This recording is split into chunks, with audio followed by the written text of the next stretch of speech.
রাসূল সাল্লাল্লাহু আলাইহি ওয়াসাল্লাম কোথায় জন্মগ্রহণ করেন? মক্কায়। রাসূল সাল্লাল্লাহু আলাইহি ওয়াসাল্লামের পিতার নাম কি? আব্দুল্লাহ। রাসূল সাল্লাল্লাহু আলাইহি ওয়াসাল্লাম এর মাতার নাম কি? আমিনা। রাসূল সাল্লাল্লাহু আলাইহি ওয়াসাল্লাম এর দুধ মায়ের নাম কি? হালিমাতু সাদিয়া। ছোটবেলায় রাসূল সাল্লাল্লাহু আলাইহি ওয়াসাল্লাম কি কাজ করতেন? মেরাসুরাতান। রাসূল সাল্লাল্লাহু আলাইহি ওয়াসাল্লামকে সবাই কি বলে জানতো? আল আমিন। রাসূল সাল্লাল্লাহু আলাইহি ওয়াসাল্লাম এর ডাক নাম কি ছিল? আবুল কাসিম। রাসূল সাল্লাল্লাহু আলাইহি ওয়াসাল্লাম এর কয় মেয়ে ছিল? তা পবিত্র কুরআনে কতবার মুহাম্মদ নামটি এসেছে? 4 বার। কাবা অর্থ কি? আল্লাহর পর। হেরা পর্বতকে কি বলা হয়? জবার নুরুল পা।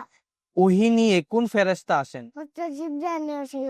সর্বপ্রথম কয়জন ব্যক্তি ইসলাম গ্রহণ করেন? 4 জন। সবচেয়ে বড় পাপ কোনটি? শিরক করা। আবু তালিব কি ইসলাম ধর্ম গ্রহণ করেছিলেন? না। রাসূল সাল্লাল্লাহু আলাইহি ওয়াসাল্লামকে কারা পাথর মেরেছিল? তাই আব্বাসী। ইসরা অর্থ কি?